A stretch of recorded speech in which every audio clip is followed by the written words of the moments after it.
Hello sir. Hi అండి. ఎవరైనా మనని నెగిటివ్‌గా మాట్లాడినా, లేదు అంటే మనం ఉన్న సరౌండింగ్స్‌లో కనుక మన గురించి నెగిటివ్‌గా మాట్లాడినప్పుడు, అవే మనకి బ్రెయిన్‌లో ట్రిగ్గర్ అవుతూనే ఉంటాయి. మనం ఒక వర్క్ మీద కాన్సంట్రేట్ చేయలేము. అది ఆఫీస్‌లో కావచ్చు, ఇంట్లో కావచ్చు, దాని ఇంపాక్ట్ అనేది చాలా ఉంటుంది. అసలు ఆ క్యారీ ఫార్వర్డ్ లేకుండా, ఆ మూమెంట్‌ని అక్కడే నెగిటివ్ అయినా అక్కడే వదిలేయాలి అంటే ఏ విధంగా పాసిబుల్ సార్? ఇది ప్రతి ఒక్కరికి అంటే మనం స్టూడెంట్స్ పాయింట్ ఆఫ్ వ్యూలో ఎక్కువ మాట్లాడుతూ ఉంటాం. స్టూడెంట్స్ పాయింట్ ఆఫ్ వ్యూలో కాకుండా ప్రతి ఒక్కరికి ఉపయోగపడేటువంటిది. ఎప్పుడైనా సరే శ్రీ గారు విమర్శ అనేటువంటిది ఉంటుంది. హ్మ్. దాంట్లో మనం ఎంతవరకు తీసుకోవాలి అనుకునేటప్పుడు కొన్ని కోణాలు ఉంటాయి అందులో. హ్మ్. సత్విమర్శ అంటాం. అంటే సరైన విధంగా విశ్లేషించి మన శక్తిని శక్తిలాగా, సామర్థ్యాన్ని సామర్థ్యంలాగా, మన యొక్క లోపాలని లోపాల్లాగా సరైనటువంటి విశ్లేషణతో అందించడం అనేటువంటిది సత్విమర్శ. అలా కాకుండా కొంతమంది వాళ్ళ కోణంలో చూస్తూ, వాళ్ళ లెన్స్ పెట్టుకుని చూస్తూ విమర్శ చేస్తూ ఉంటారు. సో, అలాంటి విమర్శల్ని మనం అసలు పట్టించుకోవాల్సినటువంటి పని లేదు. కానీ దురదృష్టవశాత్తు ఏమవుతుందంటే కొంతమంది ఏదైతే ఆ విమర్శలు ఉన్నాయో దాన్ని సీరియస్గా తీసుకుని, అంటే దాని శాంక్టిటీని చూసుకోకుండా, అది ఎంతవరకు వ్యాలిడ్ అనేటువంటి ఆలోచన చేయకుండా అనవసరంగా బాధపడుతూ ఉంటారు. వీళ్ళు ఇలాగన్నారేమిటి, వాళ్ళు అలాగన్నారేమిటి అనేటువంటిది పాపం అదే పనిగా మైండ్లో చేస్తూ ఉంటారనమాట అండి. దీనికి సంబంధించి ఒక అద్భుతమైనటువంటి కథను చెప్తానండి. Sure sir. వివేకానంద స్వామి వారి కథ. హ్మ్. జనరల్గా సన్యాసులు భిక్షాటన చేస్తూ ఉంటారు. హ్మ్. సో వాళ్ళకి తెచ్చుకునేటువంటి ఫుడ్ కూడా భిక్షాటన చేసి ఆ రోజు వచ్చినటువంటి ఫుడ్ ఏదైతే ఉందో దాన్నే తింటారు. అవును. ఒకవేళ రాకపోతే తినరు అంతే ఆ రోజు. హ్మ్. సో అట్లాగా వాళ్ళ జీవనాన్ని సాగిస్తూ ఉంటారు. స్వామి వివేకానంద వారికి ఉన్నటువంటి నలుగురు శిష్యులు ఆ రోజు ఆ పట్టణంలో భిక్షాటనకు వెళ్ళారు. హ్మ్. భిక్షాటనకు వెళ్ళిన తర్వాత ప్రతి ఇంటికి వెళ్తూ ఉండగా కొన్ని చోట్ల తిడుతున్నారు, కొన్ని చోట్ల లేదు ఇప్పుడు ఏమీ లేదు మీరు పక్కకు వెళ్ళండి అన్నారు. హ్మ్. అలా జరుగుతూ ఉంది. హ్మ్. ఒక ఇంటికి వెళ్ళినప్పుడు ఒక ఆమె ఒక అరటిపండు ఇచ్చారు. ఆ అరటిపండులో సగం పాడైపోయి ఉంది, సగం మంచిగా ఉంది.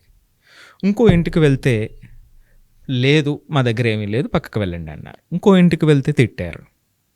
ఇంకో ఇంటికి వెళ్ళిన తర్వాత కొంత బియ్యాన్ని వాళ్ళు ఇవ్వటం జరిగిందనమాట అండి. ఒకళ్ళైతే ఒక అరటిపండుని ఇచ్చారు, సగం పాడైనటువంటి అరటిపండుని. మరొకరేమో బియ్యం ఇచ్చారు. అంటే ఇన్ని ఇల్లులు తిరిగిన తర్వాత, ఇంత కష్టపడి ఇన్ని గంటలు భిక్షాటన చేసిన తర్వాత వాళ్ళకు వచ్చింది కొంచెం బియ్యం, ఒక అరటిపండు.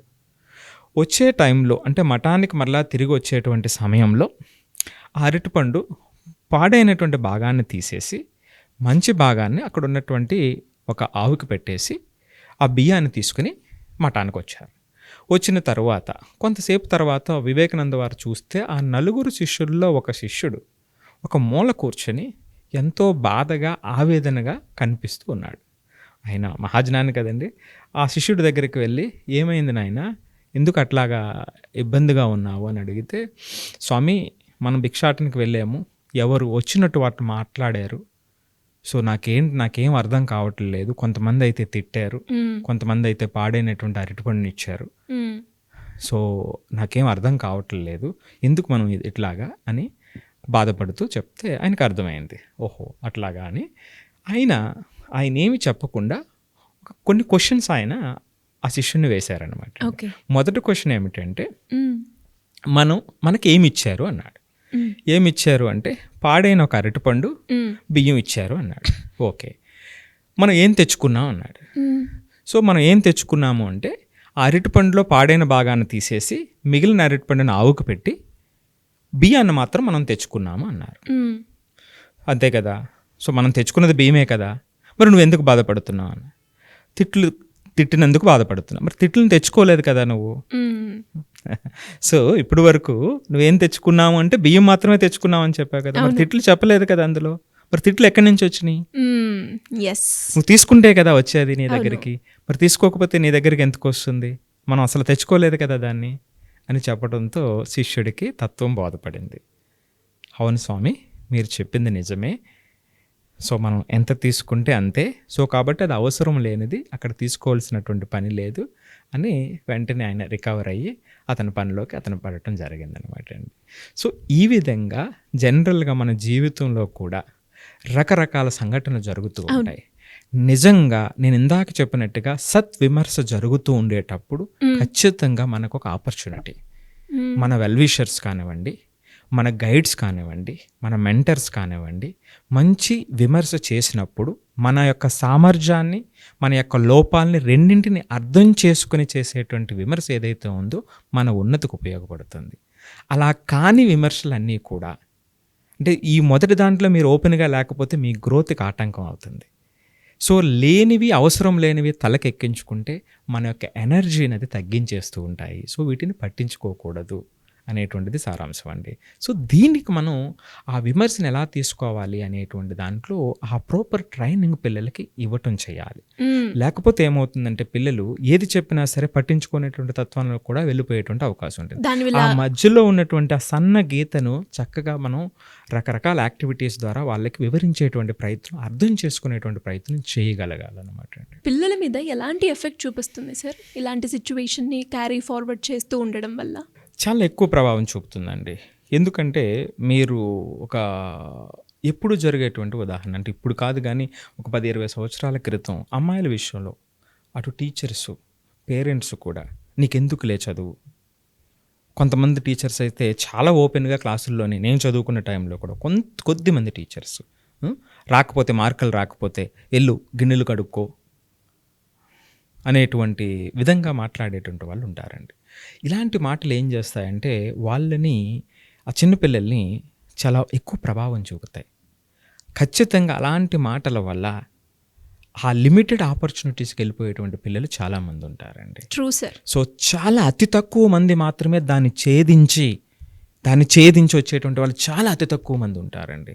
సో కాబట్టి చిన్నపిల్లల మీద మనం ఉపయోగించేటువంటి పదాలు, ఉపయోగించేటువంటి మాటలు సరిగా ఉపయోగించకపోతే వాళ్ళ యొక్క సామర్థ్యాన్ని వెనక్కి లాగేటువంటి అవకాశం ఉంటుందండి.